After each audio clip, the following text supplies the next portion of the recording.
and welcome back to On Air with B&B. I'm Brittany. And I'm Bethany, and we are two mental health therapists with real talk and mental health issues that matter. So, Brittany, today we're kind of just going to piggyback off of our last video, which was talking about how to spot anxiety in our children and adolescents, and talk today specifically about how to manage that anxiety. Correct. So there are lots of different ways to do this. We're going to go over 10 that we feel are important. Obviously, there are, a 10 more, but this is just kind of a starting point. Yeah, absolutely. So one of my favorite techniques that a lot of my kiddos typically are adverse to in the very beginning are breathing techniques. I've tried that. They're always like, I've tried that. It didn't work. Yeah, it's not for me.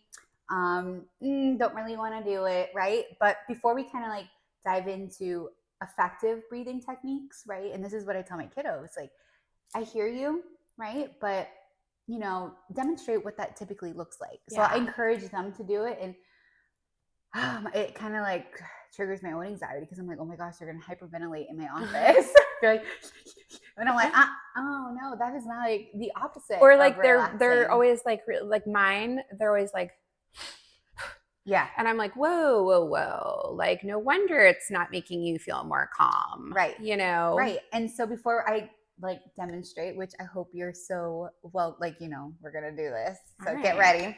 But the reason that breathing exercises are actually very effective once it's done appropriately and accurately, right, is because breathing exercises and breathing techniques activates body relax responses. So it promotes relaxation, right? And we need oxygen, right? To go to our brain. Yes. To get that activity moving around in there and get it into all the right spots. Correct, right? And so we have so many different breathing exercises at our office, right? And there's so many that you could find online. But the most effective way to kind of do the breathing is how you're inhaling, how you're holding, and how you're exhaling, right? And so I always encourage my kiddos. For my younger kiddos, like I usually have a visual demonstration. So we have like the lazy 8. We also have star breathing. But for the purpose of this video, it's just when they're inhaling, I always encourage them to inhale, through their like nose, right? For about 4 to 5 seconds, hold for 2 to 3, and then exhale all of it. And I tell my kiddos, I want to hear I want to hear it, right? Because yes, they never, for whatever reason, they're like, and I'm like, no. I need to, with purpose, with intention. Right. So today, would you be so kind to be my example? Okay. So we're going to do a breathing technique together. So you're going to notice Bethany's probably going to inhale through her nose. She's going to hold for 2 or 3 seconds. And then she's going to exhale loudly, right? I want to hear it. Sometimes I even want to feel it like that, because you're blowing really hard, right? I always recommend to do this 2 to 3 times to start at least. Some of my older clients that actually do it effectively and appropriately, they really enjoy it. And so I tell them you could do that literally whenever. Yeah, or as many times as you need to until you feel somewhat settled and calm. Yes. Absolutely. So that's one. A second one is just mindfulness techniques. The purpose of mindfulness techniques is to bring you back to the present. So our last video, we kind of went over the symptoms, right? And a lot of those symptoms were triggered because that particular child or adolescent may be thinking in the future, the fear of the unknown, right? Of what's going to happen. What if I don't pass? What if I fail? Right. What if I'm not good enough? What if I don't make the team? Right. What if I get sick and I miss something? Right. Oh my goodness. Like, what if I forgot to like blow out the candle? What if they don't like me? Right. All of these things, right? Like, what if I fail? What if I fall? What if I am a disappointment? What if I embarrass myself? Right? What if my friends don't like me? So many like what ifs, the fear of the unknown. The future. Right. And so the mindfulness techniques kind of brings that individual back to the present. Okay. This you could do a multitude of ways. There's meditation, whether that's conducted independently or through guided meditation, right? There's like an app. There's the Calm app. You can find it if you have like any smartphone. It's called the Calm app.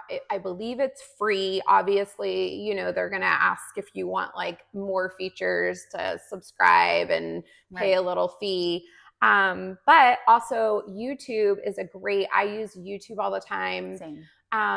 For guided. The only thing about using YouTube that I will preface, and I therefore actually have like the membership so that this doesn't happen, is you'll be in the middle of your guided meditation and then all of a sudden an ad will pop on. Yeah. And that's not very relaxing, you know, when they're like Dove body wash, you know, and you're like, oh, I was there. Because you have to like picture what the person guided, they're guiding you through like, you know, visualization and breathing to help you focus and relax and bring you back to the present. So if you're going to use YouTube for guided meditation, I would strongly encourage paying the $15 a month for the actual ads. To eliminate ads popping in. And they have good kid ones. Yes. Guided meditation for kids, and it's basically like a bedtime story or a story, and like I'll just play that for my daughter at night sometimes, and it helps her not think about you know, mistakes she made or things she said or things that could happen in the future, and just her body's tired and she's focusing on what they're guiding her through in the story, and she falls asleep very quickly with that. So for our parents who are watching, I highly recommend that. Just trying guided meditation, or even just putting on soothing noises and kind of dimming the lights. For your older children and adolescents, I really encourage, like, if you entrust them with candles or maybe even like a diffuser. Aromatherapies are really, really helpful. Yeah, bringing them to their senses. You know, like smell this or taste this, or which we're feel this. Yes. And so I'll just get into that in just a second. But yeah, no, I think that would be really helpful for our educators and teachers who are watching. If you feel like you have, you know, maybe it's just like it's a day, right? Or with holidays approaching, a lot of dysregulation with emotions, a lot of excitement, a lot of big feelings and emotions, right? So any teachers who are watching, you're more than welcome. If your school allows it and permits it, I definitely encourage you to, you know, maybe dim the lights in your classroom and get a diffuser for your classroom, right? And do maybe guided meditation or just promote some sort of mindfulness technique. And meditation is just one example. Another example that I really like, with Bethany was just kind of talking about, like with our senses, is a grounding technique. So grounding technique, like the 5, 4, 3, 2, 1. Right? So let's kind of demonstrate what this is. So it's 5 things you see. So Bethany, what are 5 things that you see right now? So I see my coffee mug. I see you. I see the microphone. I see the on-air sign, and I see the couch. Perfect. And what are 4 things that you can touch? I can touch my sweater. I can touch the couch. I can touch my hair. And the reason why I'm touching things on my person is because sometimes we don't have a lot of things around us. Like, what if we're at PE and we're standing in the middle of, you know, a field? And lastly, I can touch my coffee mug. Perfect. And I love that you said that. So thank you for saying that. What are 3 things that you can hear? This one's tough in this environment because on purpose we made everything super quiet. But I can hear your voice. I can hear my own voice. Right. And I can hear the air conditioning very, very minimally. Faint. But I really have to focus to do that one. But I can hear the air conditioning. This one I always chuckle.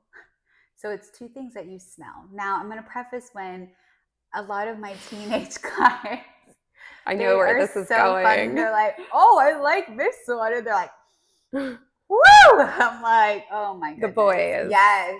Especially when they just come from like a sport or physical activity. And we're in Florida, so it gets really hot outside and it's pretty much hot all year. Do any of your clients fart in session? Because I have a lot of teen boys, and They love to fart in session. They definitely do sometimes. And so sometimes they'll purposely do it for this one as well. And they're like, well, don't you smell that too? And I'm like, oh my goodness, guys. So what are 2 things that you smell?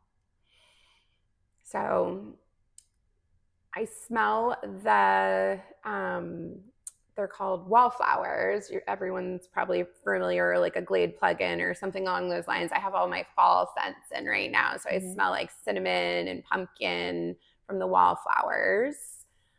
And then you said 2 things. My laundry detergent. Perfect. And what is one thing that you can taste? I can taste my coffee. Awesome. Now, what if we don't have coffee or any food in front of us, or it's been like a couple hours since we've eaten? Right. So I always tell my kiddos, well, think of like your favorite thing that you like to eat or drink, right? Because some of my kiddos are like really obsessed with soda. The primes. Or the primes, like this energy drink and whatnot. Or like a favorite candy from like my little ones, and like, oh, what's your favorite candy? Like, think of that, like a Starburst. Or yeah, we always have like mints and things. So we have mints, we have candy for rewards, snacks, things like that in our office. But I would definitely recommend like sending your kiddo, if you have a kid who is, dealing with anxiety, sending them to school with some mints or something that they could pop in their mouth for this exercise if they need to. If needed. Yeah. Yes, absolutely. Not gum, because then they'll get in trouble. Right. And so what I really like about the grounding technique is you can really do it anywhere. You could do it at a theme park. You could do it on an airplane. You could do it in the car, like on a road trip. You could do it on a cruise. You could do it at home. You could do it in your room, in your office, like at a doctor's office. I know some of our kiddos struggle going to the doctor. Yeah, right? Actually, a lot of people struggle going to the doctor, especially though the kids that are like, I'm going to get a shot. Yes, absolutely. Right. You could do this anywhere. It's really fun, really cool, keeps them engaged, and it involves all 5 senses, and it really promotes not just relaxation, but it distracts those negative intrusive thoughts and those negative what ifs, or even it just brings them back to the present as well. Definitely. So it's really helpful. One of my favorite and a big it's easy depending on your kiddo. So let me preface with that. But an easy way to manage anxiety is just physical activity. Get up, get moving, get busy. Physical activity releases endorphins, which is just a natural stress reliever. And this can be, it doesn't have to be like my kid I have to enroll them in like a sport. Let's go take a walk, or like do, a video game that guides you to dance or something along those lines. Or if you have a trampoline or a pool or a basketball hoop. And we live in Florida, so the beach typically is an option as well. Yes. Well, just anything outside all year round. I know for those of you who are up north, this can be tricky once it gets super cold and there's a lot of snow on the ground, or it's a snow day. I mean, we have a lot of rain sometimes too, but again, you can do things inside the house as well. Yoga, like on again, YouTube or anything like that. I think even Netflix has like yoga Nike videos now that they have. Even for like our up north viewers who maybe are stuck in the house, or maybe they can go out like outside the house, but they can't really be outside for long periods of time. I know here in Florida, we have like indoor trampoline parks. Yes. Right. And so maybe you have some sort of indoor amusement park. And that would be more motivating, because I was kind of going to talk about, when I said it's easy, I didn't just mean because of the region you live in. I also meant I get a lot of parents who are like, well, my kid loathes physical activity, they're, whether it be because they actually have a physical issue that makes it not fun for them, or they just don't like to do it.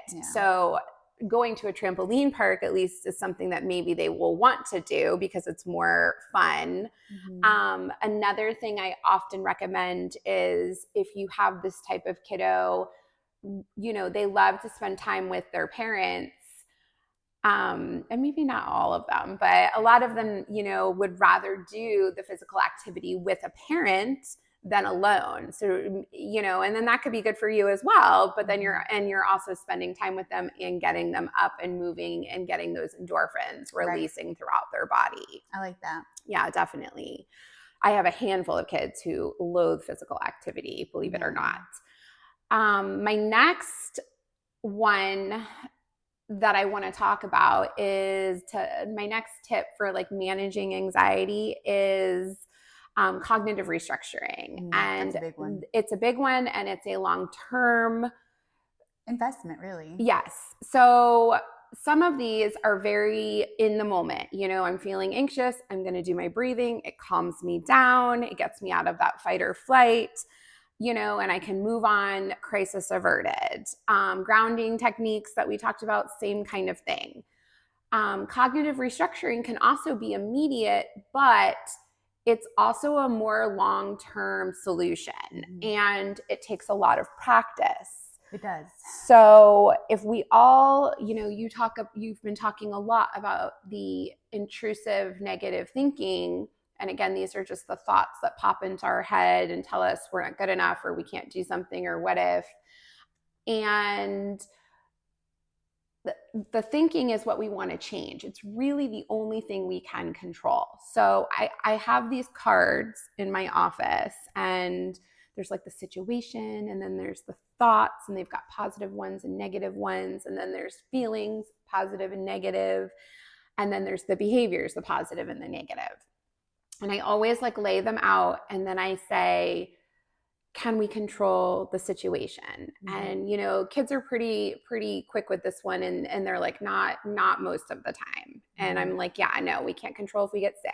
We can't control traffic. We can't control other people. Right. We can't control the weather. Right. All kinds of things are very much out of our control. Then I ask them, can we control our feelings? I skip over the thoughts. And, they often say yes.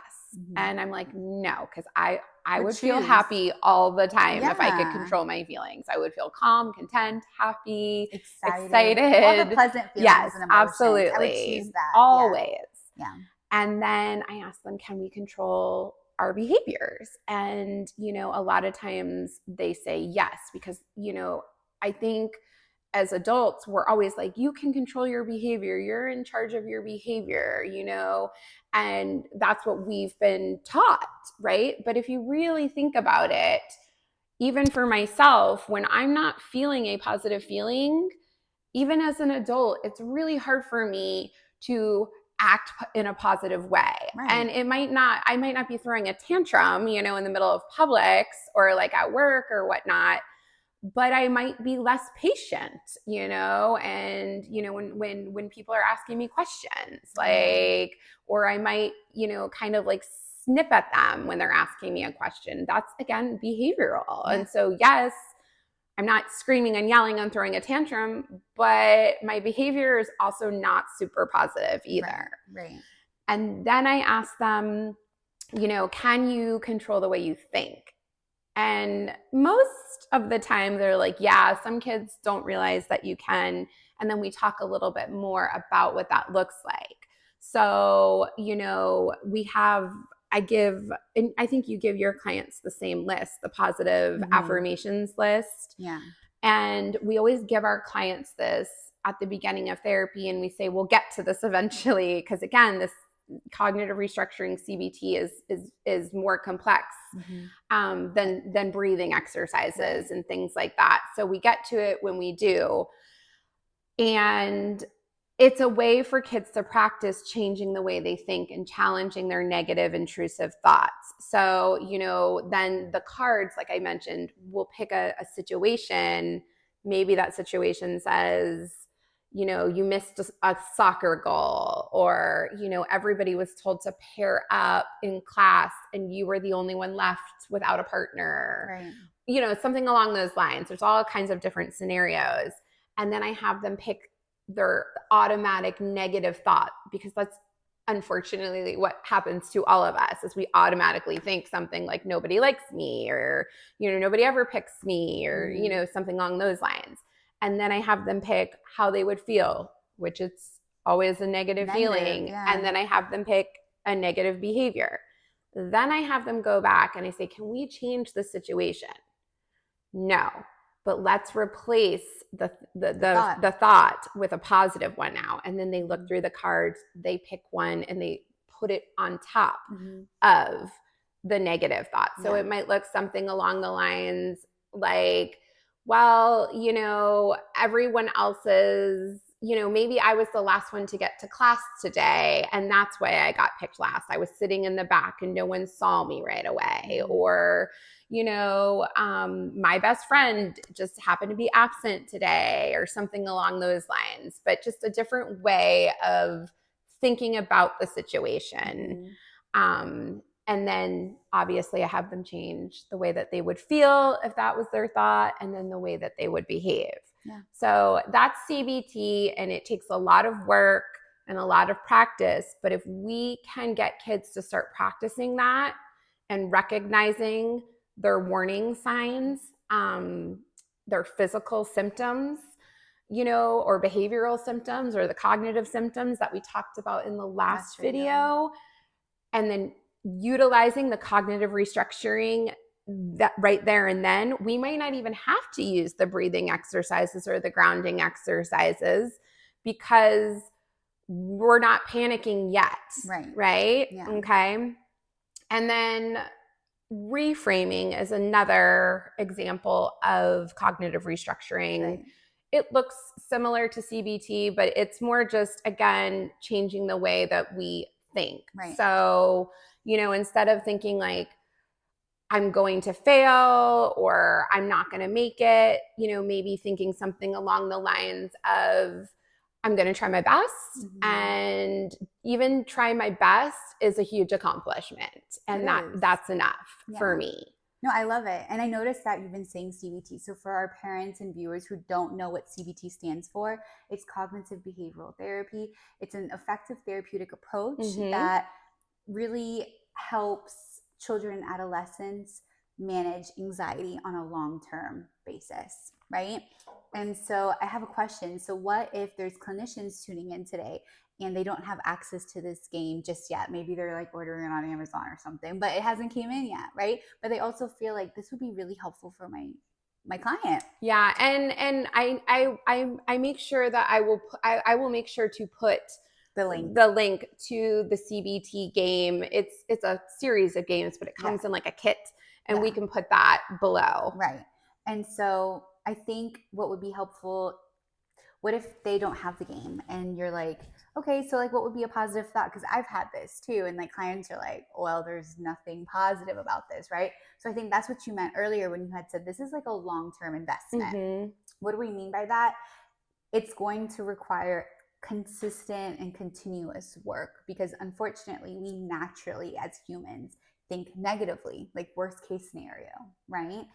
Thinking positively in negative situations is something that's going to require a lot of consistent practice. Yeah, right? Absolutely. And so if you have a client like I do, and I'm sure you have, like, well, Miss Brittany, or well, Miss Bethany, this is a crappy situation. Like, what positive thought can I say? So we have to practice. We do have to practice so that we can quickly pull from our, memory something along the lines that we've practiced. Like maybe like, yes, this is a crappy situation, but tomorrow will be a better day. Right. That would be an example. Like I can't find anything positive about the situation, but the one positive thing I can think of is tomorrow's a new day.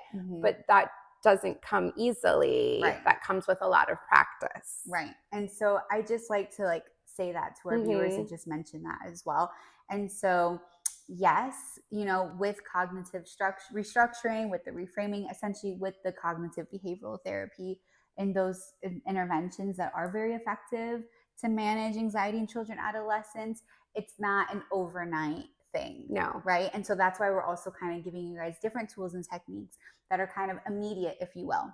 Right. Yeah, definitely. And so what would be like another example of another more immediate example would be journaling. Ooh, I like this. So, and again, it depends on the kid, person, right? yes, It depends. Some kids look at it as homework, and then chore. And some of my kids love it and live by it, and get a lot out of this activity. So when you journal or write down, and it's like a release that also allows you to gain some clarity. Yeah.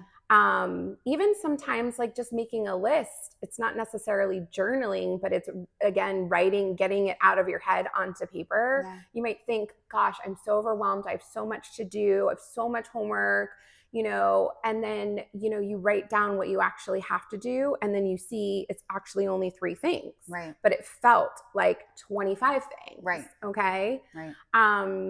And the gratitude journals. So you've talked at length about these with your clients. Yeah. So I like gratitude journals because it really brings in that positive aspect, right? What are you grateful for? Because like I said, like a couple minutes ago, it requires work, like thinking positively and showing gratitude, not just for your situation, but like for yourself. Like loving yourself is very key and important in reframing and training yourself to have those positive and just thoughts. Like sometimes like when we're in it, when we're feeling anxious and we're experiencing it's really hard for us to think positively.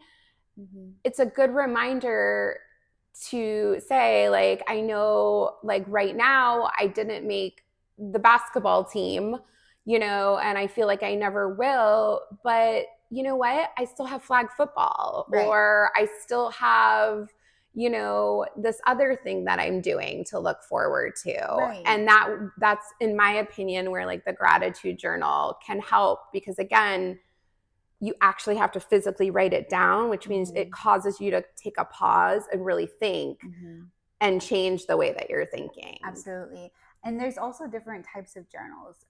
You could do free writing journals, and free writing is kind of like what you were just talking about, Bethany, like making a list or just kind of like writing just getting out anything. Yeah. Absolutely.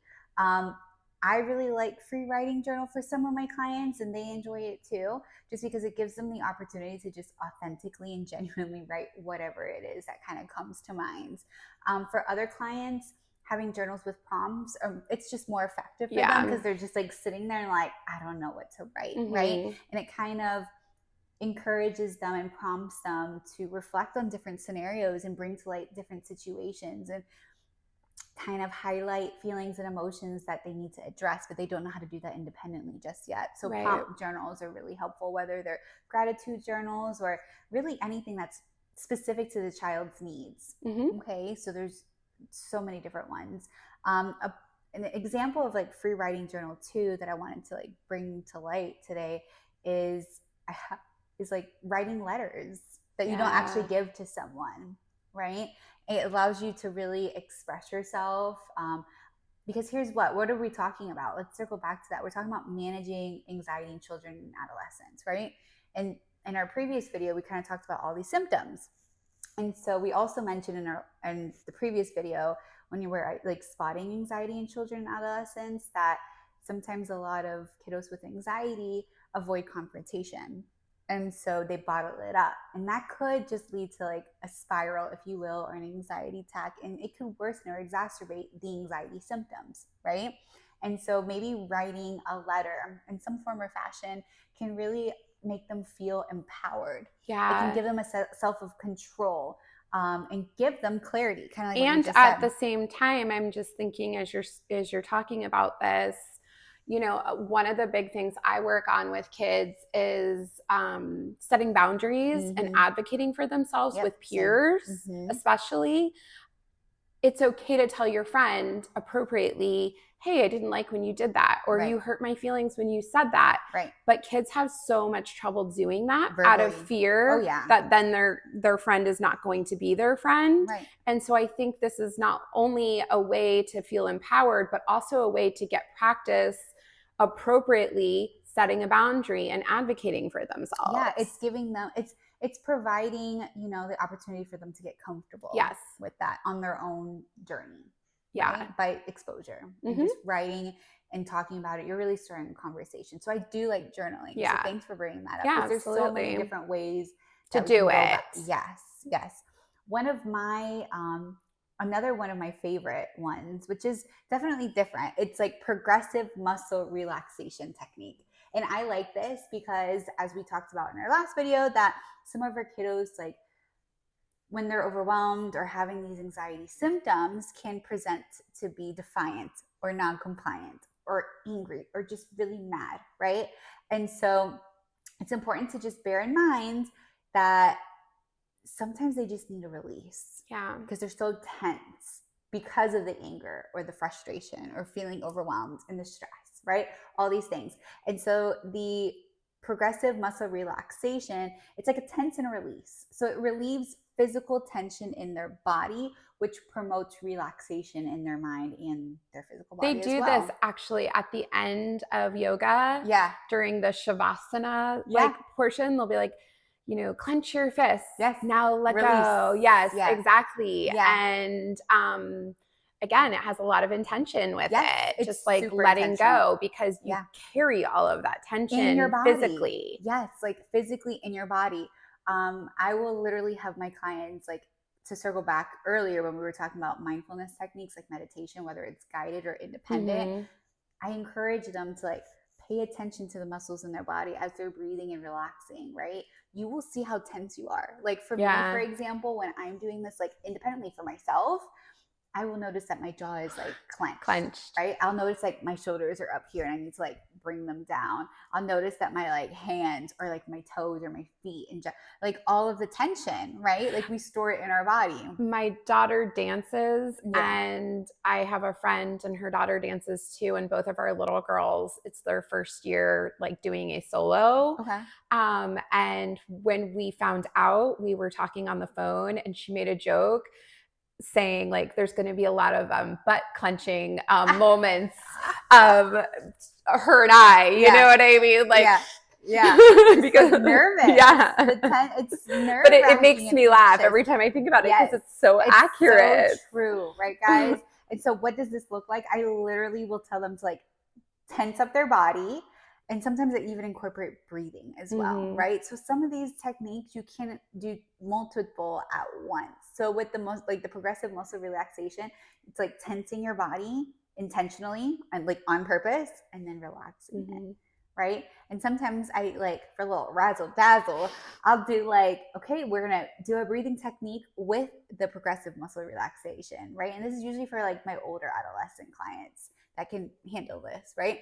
And so they're like, who have the coordination. Right, the coordination. That is key. So they're like, inhale, hold, and then release, right? I do this for myself. It helps me even, right? Because I will store my own anxiety and it just helps me be a lot more relaxed, right? And that's the whole key here is what's the opposite of anxiety? Like getting relaxed because you're nervous. And I think,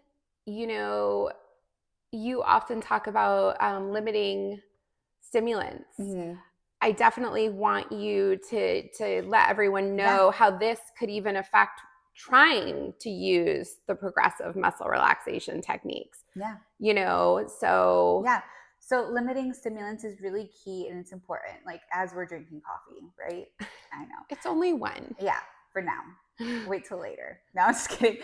But so it's just kind of like when you are monitoring, because here's the thing, we want everything in moderation, right? We don't want to just say like, oh, you need to eliminate this cold turkey from your diet, but caffeine restrictions can really help with anxiety symptoms, like lessening them at least, right? How so? Caffeine tends to trigger anxiousness, right? Yeah, it's a stimulant. So stimulants automatically can exacerbate symptoms of anxiety. Yeah, it makes them super jittery. It can be hard to focus at times. And caffeine is not just coffee. It's obviously, sodas and the energy drinks that are like now a thing in our clients. Like a lot of our younger clients are all about the energy drinks, whether it's like the Starbucks energy drinks that they have, or Prime, whatever it is, right? So it's like the new thing. So just monitoring that and limiting those to like appropriate amounts for clients, like for children and adolescents. Another one to be mindful of is just dietary restrictions, right? And so just making sure that they're eating like balanced diets and not consuming so much sugar, whether they're eating the sugar or drinking it, right? Just like limiting those things as well, because sugar and unhealthy diets can lead to and exacerbate symptoms that are present in anxiety as well. Okay, another one that I wanted to I always promote and talk about today is routine and structure. Routine and structure is key in managing anxiety, just in general. So routine, knowing what to expect. Yeah, like knowing what to expect, because a lot of like the what ifs, right? And so routine, it's kind of like having a schedule, right? And it's just kind of like what you just said, just understanding like what everything's going to look like for the day, and understanding the expectations. Once they understand like what is expected of them or what to expect, it promotes success. And we want our clients to be successful, right? Like that's the ultimate goal here, right? And structure, what is structure? Structure can be organizational skills. So maybe implementing planners, whether it's like a physical planner or even electronic. Like I don't have a physical planner. I know you do, and you love that, and you go, girl. I carry enough things in my life. So I just use my phone because that's like always on my person. So I understand for especially like our younger kiddos, they don't have phones yet sometimes. But starting off with like a physical planner is helpful. Why is that? Because we want to create healthy habits, right? Because you can always transition from a physical planner to a phone whenever that time comes. Right. Or never. Right. Or never. Right. Okay. But also like a chart, so like my child, and I'm always like, taking a picture of it and sending it to all my clients and saying, obviously change like, the tasks on there for your child and their age where they're at. But, mine she has a morning schedule and an evening schedule. And, I just tell her, get all of this done by this time and you will earn, the thing at the bottom, whether and hers is TV and sugar, like they're different. And then I kind of walk away and let her figure it out because, I'm not helping her anxiety if I'm repeating myself over and over to put on her shoes and brush her teeth and, pick up her clothes and get dressed. And my anxiety is also getting heightened every time I'm having to do that. Right. So, we go over it that one time. And then she knows like she goes and she physically checks them off and sees them, and she either gets it or she doesn't. Yeah. Most of the time she does. Right. And when she was younger, we did pictures. Because not all of your kids can read, right? So they might need a picture, and then you explain what the expectations of each picture are with them. And so for other clinicians or, professional colleagues who are tuning in today, a visual schedule, right? That's essentially what we're talking about right now. I like how you mentioned different tasks. So that's something I wanted to mention too, which is kind of like, it ties into the routine and structure. Say for instance, you tell your kiddo who unfortunately may be like struggling with anxiety symptoms right now, right? And you're like, oh, your room is a disaster. You need to go clean your room. Well, you go in and it's like, okay, the bed is unmade. You have clean clothes and dirty clothes everywhere. You have There's like goldfish bags everywhere. Right, food and drinks. And then you have just maybe if they do video games and everything's disorganized, right? And shoes are everywhere. And maybe if you have like a young lady, like makeup or skincare, right? It's just everywhere. The skincare. I know, don't get me started. They are all going to be so gorgeous because they've been taking care of their skin since they were 5. I know. But it's just like, that could be a really big task, and that could trigger their anxiety. So if you tell a child, all right, Becky, you need to go clean your room. And then Becky goes into her room and it's like, where do I start? This is overwhelming. Yeah, it's like, I'm super overwhelmed. And then they can break down, and then you can see other symptoms, and that usually exacerbates, right? So maybe I always recommend to my parents, right? Hey, I really want you to clean up your room, Becky, right? Let's kind of create a list. So basically you have like a big task, clean the room, and breaking it into smaller attainable tasks so that just like your daughter does, like check it off essentially, whether like literally checking it off or just like mentally, can be helpful. It makes it a lot easier to navigate and it sets them up for success, right? Definitely. Our teachers who are watching, right? Maybe they have a free day, or maybe they have centers and they're kind of like swapping around, and before recess or before lunch or before going to like a specials class, whether that's like PE or art or music or anything of that fun nature, the room is a disaster. The classroom is crazy, right? Or maybe you just had snack and there's like crumbs everywhere, and teamwork makes the dream work, right? And so you're like, all right, class, we really need to like clean this up. Let's get this together. Especially if you have like younger kiddos, maybe breaking that up, right? And just saying, hey guys, like I noticed that the classroom looks a little messy right now. Let's kind of create a list together as a class on how we can clean this up, successfully, right?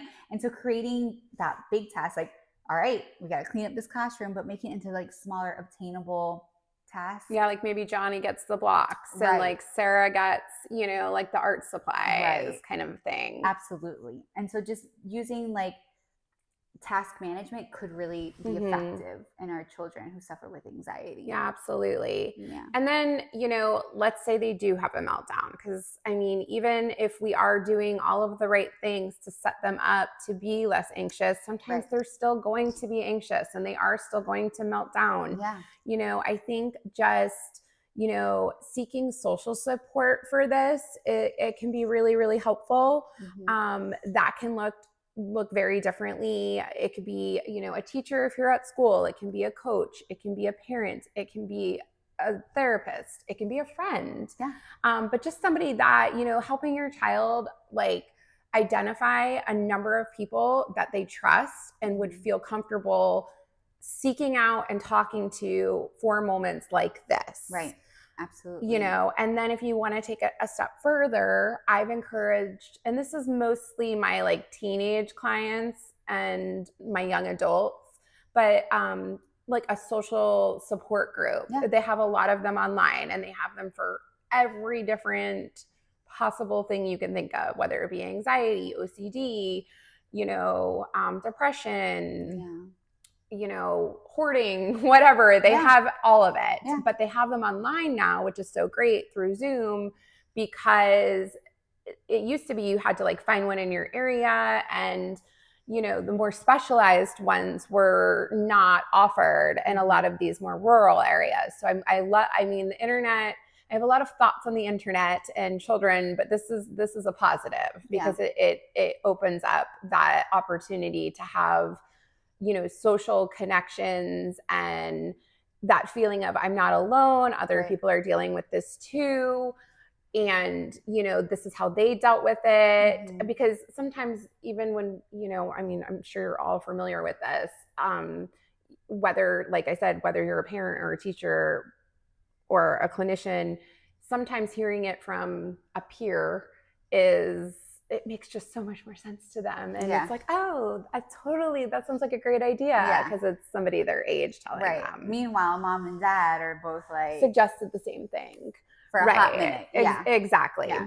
And while we're talking about, seeking social support, I really want to bring to light really quick that there's so many different anxiety disorders, right? And so one type of anxiety disorder could possibly be like social anxiety, right? And so struggling in social settings. And another one that, while we're kind of like talking about this, like social skills groups, right? If there's any in your area and you feel like your child or your adolescent is kind of struggling in like social settings with other peers, that's something to look into as well. I know here at our office, like at our practice, we offer a few social skills groups, which are really fun, right? And very effective. It allows them to really embrace social settings, and it reframes their thought process, and it gives them a safe space to learn and to grow. Yeah, absolutely. In like an environment where there's also, a trained adult to help guide these social nuances that come up, especially in the middle school group. Absolutely. The middle school group is a hot mess. Yeah. It's a lot of transition. Yes. Right? But it's also a lot of fun, and they learn a lot and they love it. Yes. We even have like kids who would rather come to social skills group than like a preferred activity like Boy Scouts. Yeah. You know, so and that kind of goes into, you know, another way to manage anxiety is just self-care. Ooh. Okay. So part of self-care is doing things you enjoy, you know, finding that balance of things that you have to do and things that you want to do. I love right? that. Okay. And that's so important. I need to follow my own advice more often. Yes. Same. But whether it be, you know, getting enough rest, getting enough to eat, nutritious food to eat, self-care, taking your vitamins, brushing your hair, brushing your teeth, taking a shower, getting your nails done. You know, I mean, it looks differently for everyone, but watching a TV show where you don't have to think about anything, you know, and just laughing, right? Or hanging out with a friend. Self-care and rest are such an important part of managing anxiety. If you're not balanced, it will not be easy to use any of the interventions that we have spoken about today. If you're fatigued, forget about it. It's just not only is your attitude towards doing the things going to be lessened, but just physically you might not be capable of it, right? And lastly is, you know, obviously if you're trying all these things and you're still not making like any headway, obviously like definitely look into seeking some professional help. So that can be through therapy, which again, there's several different ways to do that. We like to do in person because we see kids and adolescents and we feel like it's the whole experience of like being in the room and again, using your senses and having that connection. But there's also nowadays, there's Zoom, there's telehealth. You can do telehealth if you need to, or you just don't have the resources near you. And then, you know, sometimes combined with therapy is also that medication management piece, which I definitely don't jump to or suggest right off the bat. Like it's one thing if a child's already being medicated, then obviously you want to incorporate that into treatment. But we like to try all of these other things that we've talked about today, and give it time and be patient before just jumping right to there might be a biological component that is getting in the way of implementing all of the things that we talked about today. Absolutely. So yeah, no, I love this. And so these are just some tips and techniques and tools that have been effective for a lot of our client population. And like Bethany has said, we are two mental health counselors who specialize in working with children and adolescents.